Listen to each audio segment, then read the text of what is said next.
Nosotros somos el barro, pero Él es el alfarero.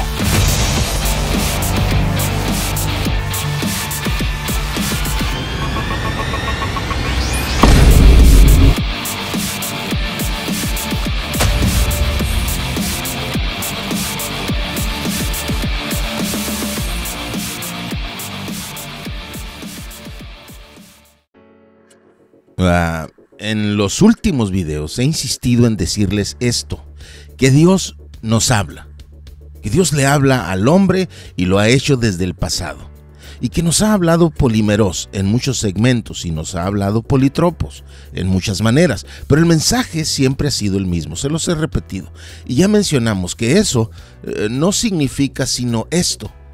Dios nos habla a través de la Biblia. Es en ella donde se reveló a nosotros. Y cuando leemos que también se reveló en el Hijo, debemos precisar que también al Hijo lo conocemos desde la Biblia. Más adelante en esta carta de 2 Corintios leeremos que podrían venir algunos a predicarnos de un Jesús que no es el Jesús anunciado por los apóstoles y profetas, el Cristo revelado en las Escrituras. Entender esto es súper importante. Cristo es el mensaje y es revelado en la palabra. Y ya les dije que en la palabra Dios se vale de diferentes figuras gramaticales que nos iluminan más ampliamente el mensaje de Dios, que es Cristo. Les mencioné 3 y les dije que habían muchas más. Solo mencioné las más comunes. Y por ser muy común, hay otra figura que quiero mencionar que aparece repetidamente en las Escrituras. Es quizás la que más se usa y la apreciamos desde Génesis hasta Apocalipsis. La dejé hasta hoy para darle su propio espacio, por lo relevante que es. Me refiero a lo que se conoce como yuxtaposición. Parece un término complicado, complejo, pero no lo es. Viene del latín yuxta, junto a, y posición. La yuxtaposición es poner un elemento al lado del otro para contrastarlos, para resaltar sus diferencias o para resaltar sus similitudes. Poner una imagen junto a otra, un color junto a otro, un objeto junto a otro, una persona junto a otra, etc. Eso es la yuxtaposición. Y tú encuentras eso a lo largo de toda la Biblia. Es más, ¿recuerdas cómo comienza la Biblia? En el principio creó Dios los cielos y la tierra. Versículo 1 del capítulo 1, del libro 1 de la Biblia. Y ya comenzamos con yuxtaposiciones, con contrastes. Dios creando todo, pero en lo creado está lo celestial y está lo terrenal. Lo de arriba y lo de abajo. Y sigues leyendo y ves las aguas encima de la expansión y las aguas debajo de la expansión. Y luego en el tercer día ves la tierra seca y los mares. Y en el cuarto la luz y las tinieblas. Y así nos podemos ir hasta el sexto día, donde hay un hombre y hay una mujer. No es lo mismo el cielo que la tierra, no es lo mismo el mar que la tierra seca, no es lo mismo la luz que las tinieblas, no es lo mismo el hombre que la mujer. Eso queda claro a lo largo de las Escrituras y Dios se encarga de acomodarlas en esa manera en la que podamos contrastarlas. Y luego, cuando terminó la creación, Dios puso a un día que contrasta con todos los demás, un día diferente, y Dios lo bendijo. Los otros días también fueron benditos, pero este además fue santificado. Quienes entienden la santidad como perfección moral están muy lejos de lo que la Biblia quiere decirnos en muchos pasajes. Santidad no significa perfección, santidad significa ser diferente, ser separado del resto, ser distinguido de los demás con un propósito. Por eso la Biblia, una y otra vez, nos pide ser diferentes a la gente del mundo. Somos diferentes a la gente común. Por eso debemos mostrarnos diferentes, no haciendo lo que creamos que nos distingue, sino lo que Dios nos pide como distintivo nuestro. Pero la Biblia está llena de contrastes, de yuxtaposiciones. No son narraciones al azar, hay sabiduría ahí, cuando nos detenemos a hacer contrastes, a hacer comparaciones y distinciones. Hay un Abraham que no es como los demás en Ur de los Caldeos. Hay un pueblo, Israel, que no es como los demás pueblos. Hay un David que no es como los demás reyes. Hay una iglesia que no es como las demás asambleas. Hay un Pablo que se distingue, hay un Timoteo que no es como los demás, hay un Pedro, hay un Juan, hay un Marcos, hay un Bernabé, hay una Priscila, hay una Tabita, y estoy citando solo a muy pocos como ejemplo. Y también en la Biblia entendemos de un Adán que desobedeció, Génesis 3, y luego en Romanos 5 es contrastado con Cristo. Ahí hay una yuxtaposición. Y la entendemos también en Génesis 4 cuando hay un Caín que por ego asesinó a su hermano, cuando pocos capítulos atrás Dios le dio vida al barro. La Biblia está llena de yuxtaposiciones y al encontrarlas apreciamos mejor la historia bíblica. Hay un Salomón que se fue tras los dioses de sus mujeres y un José que rechazó a una mujer hermosa, rica y poderosa para mantener su lealtad al Dios verdadero. Hay un Judas que traicionó a su amigo y un Jesús que murió incluso por sus enemigos. La Biblia está llena de contrastes. Acabamos de dejar atrás 2 Corintios 4 y ahí leímos de lo oculto y vergonzoso y al mismo tiempo también ahí está hablándonos de la manifestación de la verdad.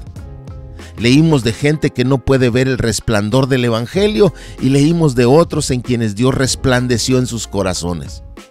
Los primeros están cegados al entendimiento, los segundos tienen iluminación del conocimiento. Contrastes. Y luego viene este versículo en el que basamos el título de la serie. Pero vean el contraste, la yuxtaposición, nosotros que somos barro y la extraordinaria grandeza del poder de Dios. Dios quiere que hagamos estos contrastes, estas distinciones, porque al distinguir, al analizar las diferencias o a veces las similitudes, entendemos mejor lo que se está diciendo.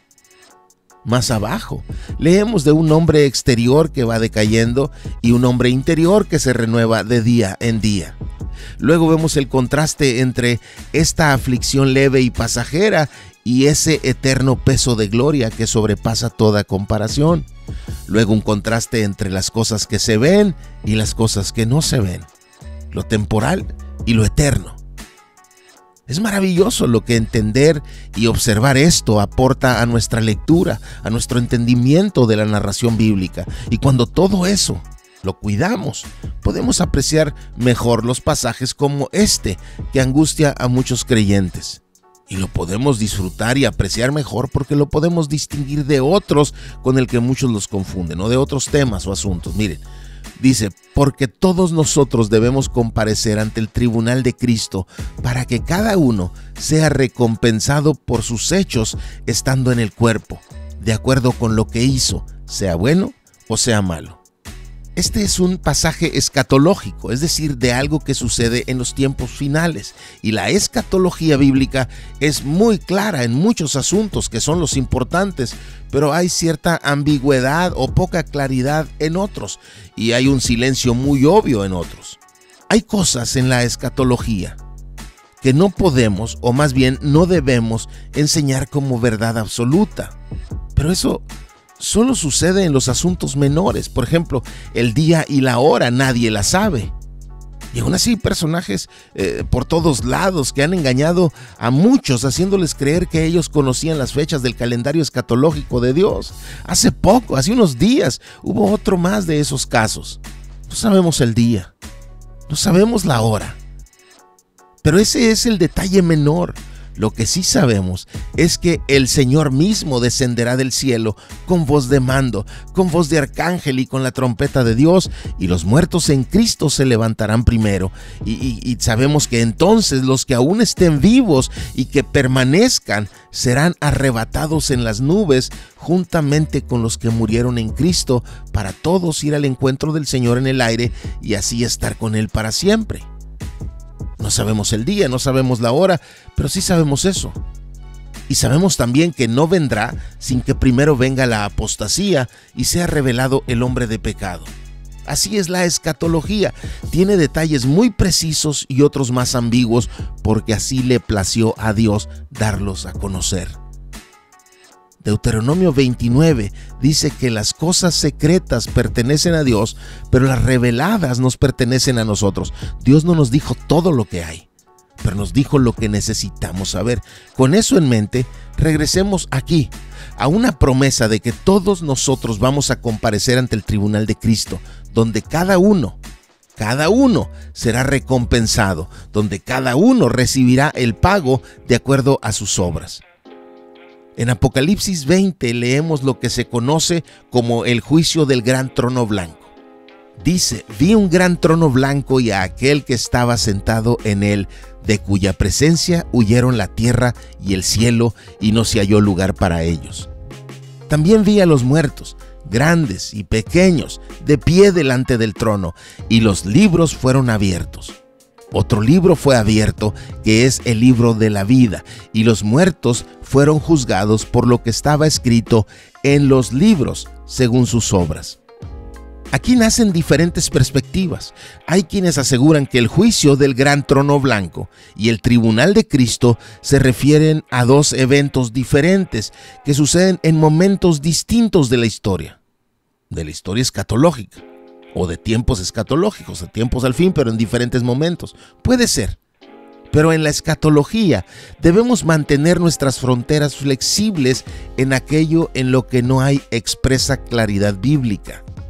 La razón por la que se supone que serían dos eventos diferentes es porque dicen que en ese juicio del trono blanco se trata del juicio que determina la vida o la muerte eterna de cada uno, y que si el juicio ese sería por lo que hicimos, por nuestras obras, entonces contradecimos la Biblia, que claramente, insistentemente enseña que nuestra salvación no es por obras. Pero si le ponen atención al pasaje, vemos que sí permite también la lectura de que el juicio, siendo solo uno, tuvo diferentes momentos. Leemos que se habla de libros en plural que fueron abiertos, y luego nos habla de otro libro que fue abierto. Eso admite que en un mismo evento sucedan diferentes acciones. No estoy diciendo que esa es mi perspectiva. Lo que estoy diciendo es que en la escatología debemos ser flexibles con lo poco claro, pero firmes en lo que sí ha sido claramente establecido en la enseñanza bíblica. Pero ya sea en el mismo evento o en diferentes momentos de la historia, todos seremos juzgados según nuestras obras. Eso ya fue decretado. Pero lo que debemos entender es que para los que se pierden, sus obras los condenan. Su pecado, su egoísmo y su rechazo a Dios testifica contra ellos. Pero para los que se salvan, la obra de Cristo es la que les otorga salvación. Por eso no hay condenación para los que están en Cristo Jesús. No hay condenación. Cristo lo dijo así: en verdad les digo, el que oye mi palabra y crea al que me envió, tiene vida eterna y no viene a condenación, sino que ha pasado de muerte a vida. La Nueva Versión Internacional, en lugar de no viene a condenación, dice no será juzgado. Eso es impreciso, porque el creyente sí será juzgado, pero no para salvación o condenación, sino para recompensa. Por eso es más fácil explicar esto como dos eventos separados. Pero lo que debemos separar es que los salvos no serán condenados por sus obras, pero sí evaluados por ellas. Ahora, en nuestra lengua la palabra recompensa tiene una connotación positiva, ¿no? Pero en el griego no es ni positiva ni negativa. Es más bien como el pago merecido, ya sea bueno o malo. Pero nuestra mayor esperanza y nuestro gozo supremo no está en ganarnos un premio, sino en que Dios ya nos perdonó. Y nuestro pecado, si verdaderamente fuimos salvos, ya no es tomado en cuenta. Y Dios ya no se acordará más de ellos. Pero entonces pongamos nuestra atención a esto, al tribunal de Cristo, al que todos nosotros debemos comparecer. No dice que todos van a comparecer en este tribunal, dice que todos nosotros, y ahí está un término que aclara el texto. Nosotros, somos nosotros, su pueblo, quienes seremos recompensados de acuerdo a nuestras obras.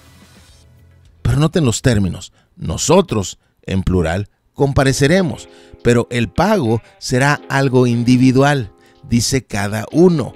Entonces estaremos todos nosotros ahí, en conjunto, en grupo, como cuerpo, pero cada uno en particular, cada uno personalmente deberá responder ante Dios por su conducta. Pablo dijo a los de Roma: pero tú, ¿por qué juzgas a tu hermano? O también tú, ¿Por qué desprecias a tu hermano? Porque todos, plural, todos compareceremos ante el tribunal de Dios, porque está escrito: vivo yo, dice el Señor, que ante mí se doblará toda rodilla y toda lengua alabará a Dios. De modo que cada uno, singular, cada uno de nosotros dará a Dios cuenta de sí mismo. Por eso leemos en Apocalipsis que el injusto siga haciendo injusticias, que el impuro siga siendo impuro, que el justo siga practicando la justicia y que el que es santo siga guardándose santo. Por tanto, mira esta frase: yo vengo pronto. Así lo dice el Señor. Es una frase de Cristo. Yo vengo pronto y mi recompensa está conmigo para recompensar a cada uno según sea su obra. En 1 Corintios encontramos una narración que nos da mucha información acerca de ese día. Vamos a leerla. Ahora bien, el que planta y el que riega son una misma cosa. Habla de todos siendo lo mismo, porque todos, ya sea el que planta como el que riega, todos son del pueblo de Dios. Pero luego dice: pero cada uno, en particular, en singular, recibirá su propia recompensa conforme a su propio trabajo. Es parte del todo que es el pueblo, pero debe rendir cuentas personalmente, solo, como individuo delante de Cristo. Porque nosotros somos colaboradores en la labor de Dios y ustedes son el campo de cultivo de Dios, el edificio de Dios. Conforme a la gracia de Dios que me fue dada, yo, como sabio arquitecto, puse el fundamento y otro edifica sobre él. Pero cada uno tenga cuidado cómo edifica encima, pues nadie puede poner otro fundamento que el que ya está puesto, el cual es Jesucristo. Recuerden que somos edificados sobre los apóstoles y profetas. Somos construidos desde la palabra y la piedra angular, el fundamento, la base sobre la que estamos anclados, sobre la que nos construimos, es Cristo. Ya estamos en Cristo todos, su pueblo, pero cada uno responderá por sí mismo. Mira lo que sigue. Ahora bien, si sobre este fundamento alguien edifica con oro, plata, piedras preciosas, madera, heno, paja, la obra de cada uno se hará evidente, porque el día la dará a conocer, pues con fuego será revelada. El fuego mismo probará la calidad de la obra de cada uno. ¿Qué fuego? ¿Las pruebas? ¿Los enemigos? ¿Los problemas? No. Dios es ese fuego encendido, ese fuego que consume, ese fuego que depura, ese fuego que quema las impurezas, que destruye la suciedad. En Él es donde nuestras obras serán filtradas y se hará evidente si construiste con oro, por ejemplo, o con pasto seco. Y nota esa yuxtaposición: oro, plata, piedras preciosas se depuran con el calor, madera, paja y heno se destruyen con el calor. Así que el fuego hará evidente todo, todo. Por eso aquí leemos que el fuego mismo probará la calidad de la obra de cada uno. Sigamos leyendo este pasaje. Si permanece la obra de alguien que ha edificado sobre el fundamento, recibirá recompensa. Si construyó con algo que no se destruye ante el fuego purificador de Dios, recibirá la recompensa. Pero si la obra de alguien es consumida por el fuego, sufrirá pérdida. No es que perderá la salvación, pero se perderá de las recompensas de Dios para el creyente que obró bien. Mira, sin embargo, dice, él será salvo. Marca eso. Insisto, no es un juicio sobre la salvación eterna. El creyente genuino está a salvo. Y luego dice, aunque así como a través del fuego.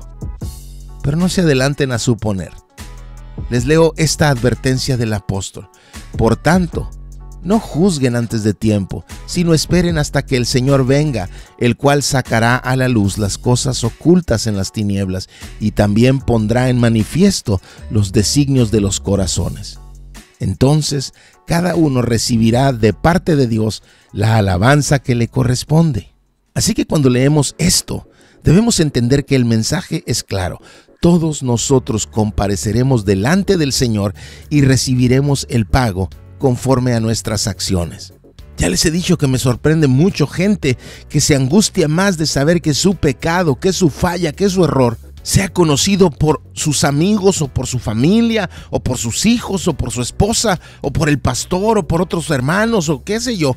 Pero no le aflige tanto entender que va a pararse delante del Señor y todo quedará exhibido.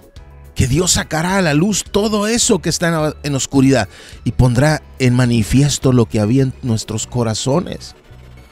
Ese es el momento que debe dirigir nuestra vida, cuando estemos parados delante del Señor y podamos escucharle: bien, buen siervo fiel.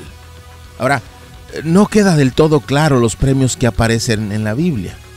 Quizás sean solo figuras de lenguaje, ilustraciones o no sé, pero leemos de al menos 7 coronas con las que Dios nos recompensará.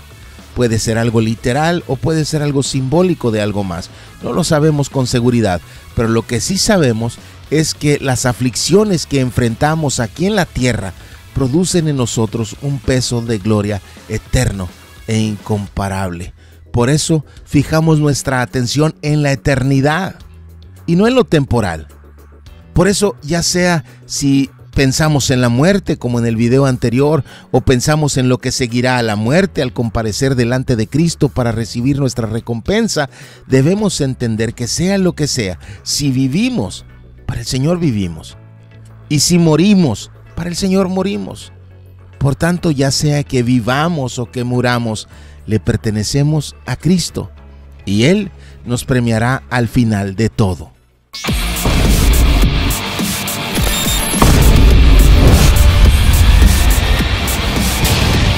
Nosotros somos el barro.